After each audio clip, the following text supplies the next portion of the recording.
especially what it means umami in your profession for you.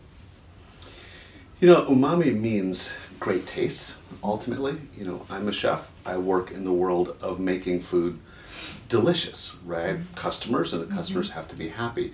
And ultimately, it's the same thing we do at home. We want our families and our guests to be happy as well.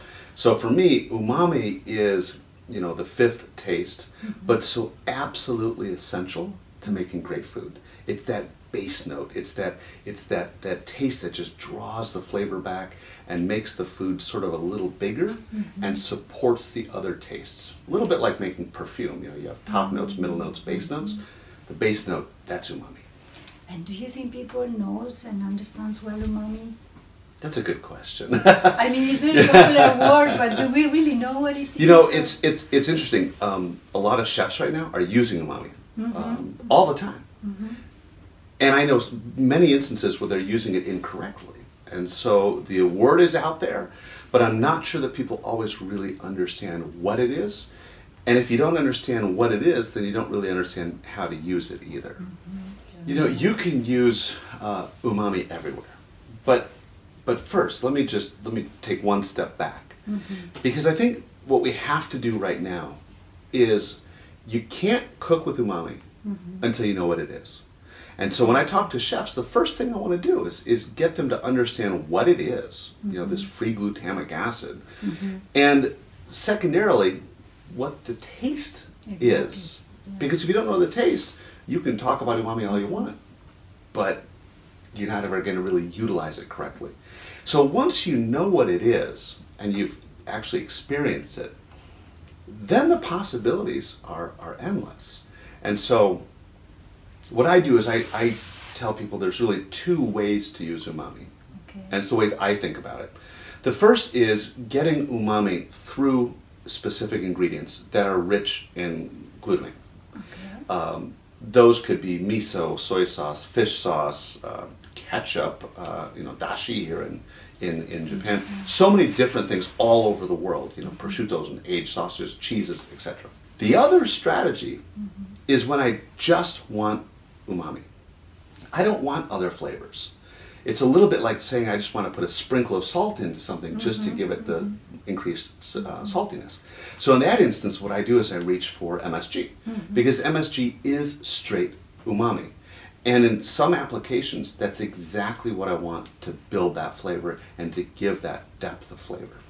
But MSG is also, it also has sodium, so do we have to be concerned about the sodium, or what is your... No, chefs love sodium, first of all. but the reality is that MSG has less sodium than the same weight of salt.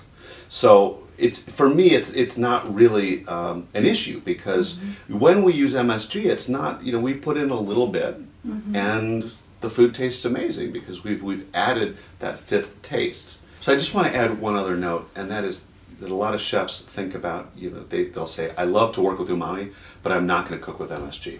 And I sort of laugh at that, because the basic reality is that the chemistry is that thing, the you know, free glutamic acid, the glutamate, is umami. That is the thing that excites the taste receptors for umami in our mouth. And so the fact is, whether you get umami, the glutamic acid, in cheese or in MSG, it's exactly chemically the same thing. So it's the same thing, right? So if you use umami, I understand that you can actually enhance the taste of a dish. Would you be able to use then umami for decreasing the usage of salt, for example, or to make it more healthy diet? Or? Yeah, absolutely.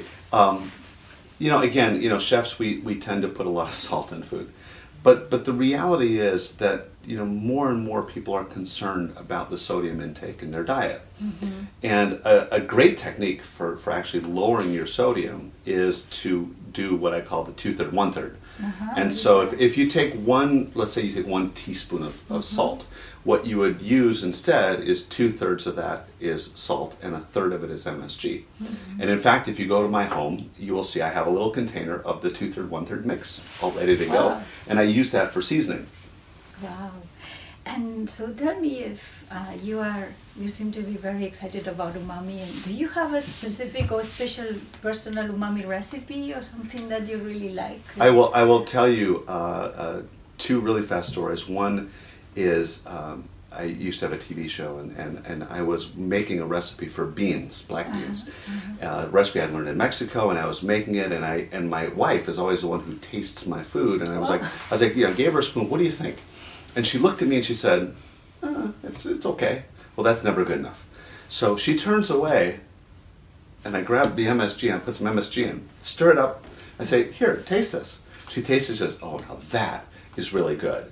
So for starters, it works really beautifully in a pot of beans, okay? Okay. Or any legumes, you know, beans, etc. The other one is a story that really started me on sort of learning about MSG, learning about umami. And that was when I was teaching years ago, and I was teaching a class of charcuterie, of sausage making. And I made a comment in class that one of the ingredients we weren't going to use is MSG. And one of my students looked at me, kind of funny look on her face, and after class, she said to me, she said, well, what's wrong with MSG? And I said, well, you know, it's not good for you, right? I had no idea why, I just had heard it, so I repeated it. And she said, well, that's funny because my mom cooked with it every day. She was from the Philippines. And she said, Chef, have you ever tried putting it in scrambled eggs?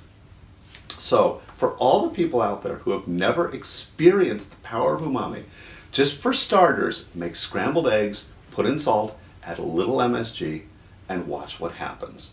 Because truly that day was like the clouds parted and the sun was shining, and you know, it was a moment when I tasted these eggs and I realized I really didn't understand what this was, and that started me learning about the whole topic. That's awesome. It's Actually, good. I use it too for Oh, with eggs, it's amazing. But this is the point. The point is you can use umami across the board. Fish, meat, vegetables, grains, beans, you know, it can be a vegan diet. Everything works because when you increase the umami, you're increasing that very basic taste that is so fundamental to the overall sort of flavor profile of a dish. Tell me about, you know, using umami for the vegetables to have a healthy dish. Well, you can do so many things, but you know, one that I like to do, I mean, one of my favorite vegetables, one of my family's favorite vegetables is Brussels sprouts. Wow. And I know, everybody says, you must be really strange. Well, maybe I have a strange family, but we love Brussels sprouts. And you know, Brussels sprouts is one of those things that benefits so much from umami. And traditionally, you know, people would put things like bacon on there, or maybe some sausage, whatever, and that's giving you a very strong umami hit. You can also do it very, very successfully. You know, you cook them in boiling salted water first, and then you just saute it with a little bit of onions and butter, and put a little bit of MSG on. It's magical. I should try that. Magical. Wow. Yeah. Or one more on that one, since we're in Japan. Okay. If you've ever had Brussels sprouts sauteed, and then you put a little miso on afterwards. No, I never tried that. It's really good. Okay. It's really good. Again, it's a big umami hit. And Brussels sprouts do great with umami. It's just a perfect pairing. Wow. So, Chris, I would like to go over the traditional foods because, you know, you said that you can add umami also with ingredients. So what is the role of traditional foods in the umami story? Well, you know, I think so much of this, well, let me backtrack. I mean, how you actually get umami in certain foods is a process in which we're taking the protein strands and essentially removing the amino acids from them, or they're being liberated from a protein strand. And it's only at that point that we can actually taste them. When they're in the protein, it tastes like nothing. And most specifically, it's glutamic acid. When we're talking about umami, that's the key amino acid. And so today there is a lot of talk among chefs about fermented foods, and you know, curing and drying, and sort of going back to the old preservation ways of doing things. And so much of that, especially when it's protein-rich food, is really the story of umami. And so if we think about dry cured sausages, for instance, and during that curing process, the enzymes in the meat are going to break apart the proteins. We're going to liberate the free glutamic acid, and then when we eat it, our palates go, wow, this is great. Yeah, and the same is true of great old cheeses. You think about the blue cheeses, the Parmesans, the Gruyères, the Comté, all of those, the Manchegos, all of those are cheeses that age for a long period of time, and once again, there's enzymes in the cheese, and so over time it liberates more of the glutamic acid. Even things like kimchi. Kimchi is a fermented product, cabbage, but in the cabbage there are anchovies, and that's where we're going to get, once again, free glutamic acid. So the key question here is, what is umami for you? For me, umami is flavor. It's the thing that just transports food from okay to exceptional. Wow, nice. For me, umami is all about great food, and great food is all about love. So actually, umami is all about love. Oh. Very nice. And true. Yeah. Did you follow that logic? A equals B, B equals C, therefore A equals C. Got it.